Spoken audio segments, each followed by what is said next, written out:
नमस्कार, लोकतंत्र प्रहरी के ज्ञान कोश चैनल में आपका स्वागत है।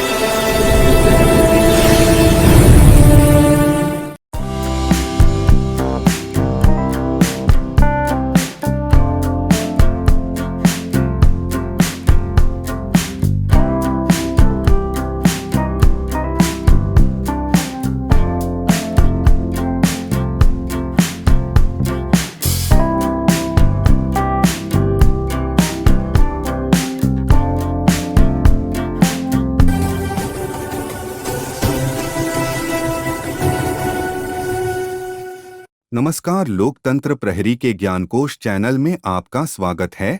आज हम बात करेंगे राष्ट्रपति द्रौपदी मुर्मू के जीवन से संबंधित कुछ पहलू के बारे में। तो चलिए शुरू करते हैं।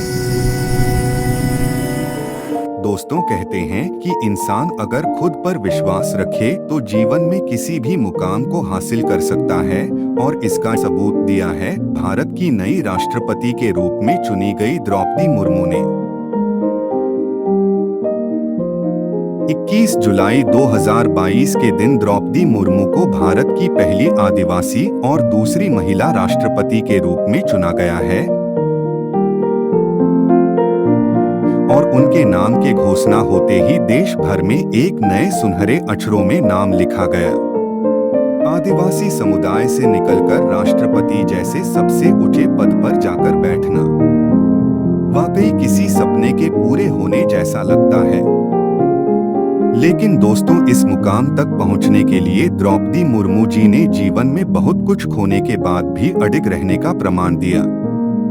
आज के इस वीडियो में हम आपको द्रौपदी मुर्मू से जुड़ी हर वो बात बताने वाले हैं जिसे सुनकर आप आत्मविश्वास से भर जाएंगे।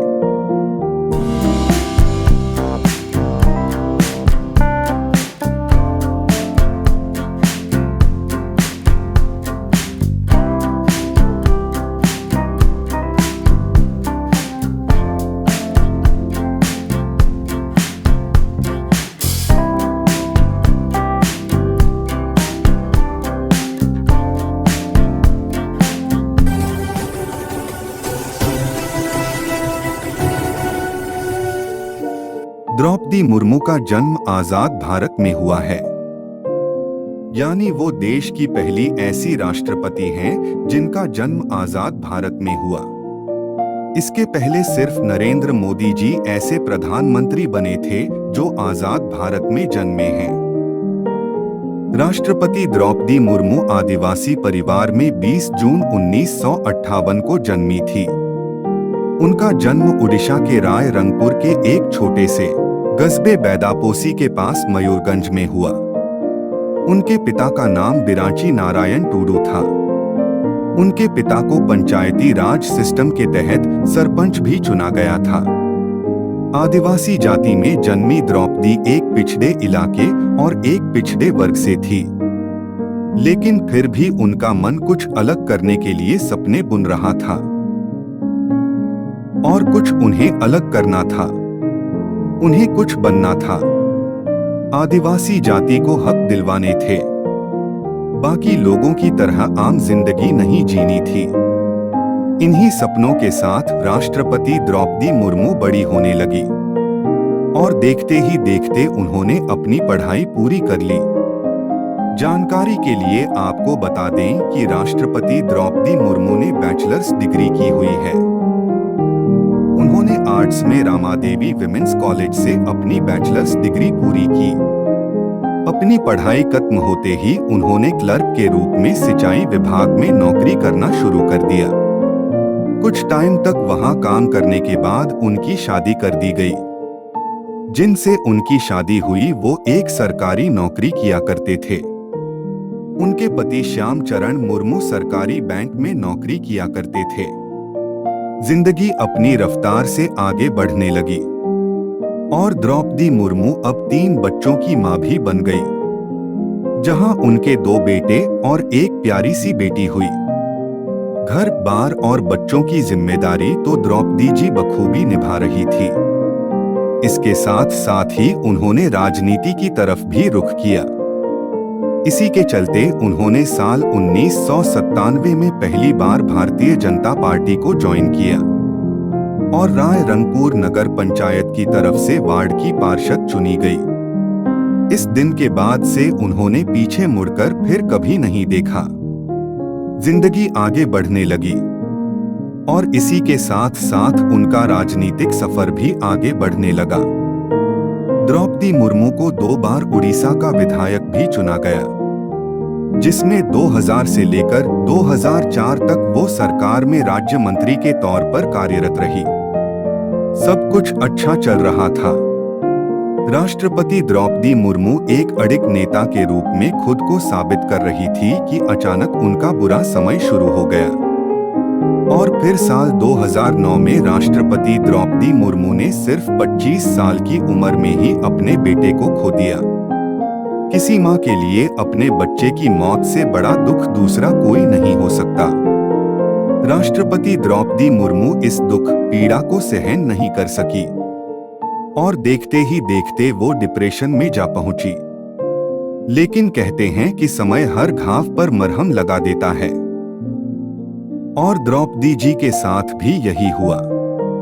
उनका इलाज करवाया गया। उन्होंने ब्रह्मा कुमारी संस्था की शरण ली और फिर धीरे धीरे उनकी जिंदगी पहले जैसी हो गई। लेकिन उनकी दुख यहाँ नहीं रुकने वाले थे, क्योंकि जिंदगी अगले ही मोड़ पर एक नए दुख के साथ उनका इंतजार कर रही थी। ठीक 4 सालों बाद द्रौपदी मुर्मू ने अपने दूसरे बेटे को भी एक एक्सीडेंट में खो दिया और तो और कुछ ही दिनों के बाद उनकी मां की भी मृत्यु हो गई और उनका भाई भी उन्हें छोड़कर चला गया। एक ही महीने में 3 मौत द्रौपदी जी के दुख का शायद आप और हम जरा भी अंदाजा नहीं लगा पाएंगे।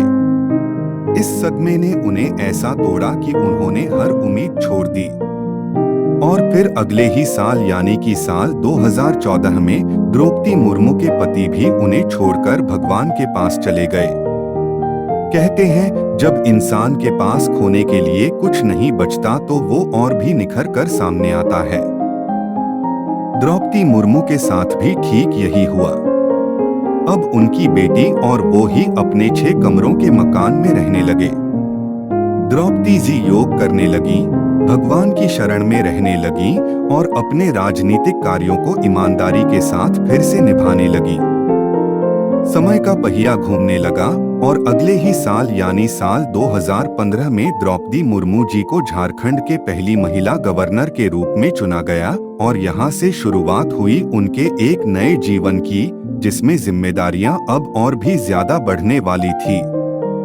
देखते ही देखते उन्होंने खुद को एक अडिग नेता के रूप में सबके सामने साबित कर दिया और फिर 21 जून 2022 को भारतीय जनता पार्टी ने अपनी पार्टी के तरफ से द्रौपदी मुर्मू को राष्ट्रपति पद के उम्मीदवार के लिए चुना। द्रौपदी मुर्मू को विश्वास तो था, लेकिन उन्हें ये नहीं पता था कि वो सामने खड़े उम्मीदवारों को किस तरह से पटकनी देंगी कि कोई उनके आगे टिक भी नहीं पाएगा। 21 जुलाई 2022 को जब नतीजे घोषित हुए तो ये जीत सिर्फ राष्ट्रपति द्रौपदी मुर्मू की नहीं थी, बल्कि आदिवासी जाति से लेकर हर उस इंसान की थी जो किसी पिछड़ी जाति या वर्ग में जन्म लेता है और खुद को ऊंची जाति वाले लोगों से कम आंकने लगता है। द्रौपदी जी अपने स्पष्ट और अडिग छवि को राष्ट्रपति के रूप में किस हद तक संभाल कर रखेंगे और आने वाले भारत के लिए कौन कौन से नए मुकाम हासिल करेंगे, ये तो आने वाले उनके कार्यकाल के दौरान ही हमें मालूम पड़ेगा। लेकिन हमें इतना जरूर यकीन है कि ये जीत भारत को एक नए और सुनहरे कल की तरफ ले जाने में जरूर कामयाब होगी। क्या आपको भी यही लगता है? हमारे साथ अपने विचार शेयर करना बिल्कुल मत भूलिएगा।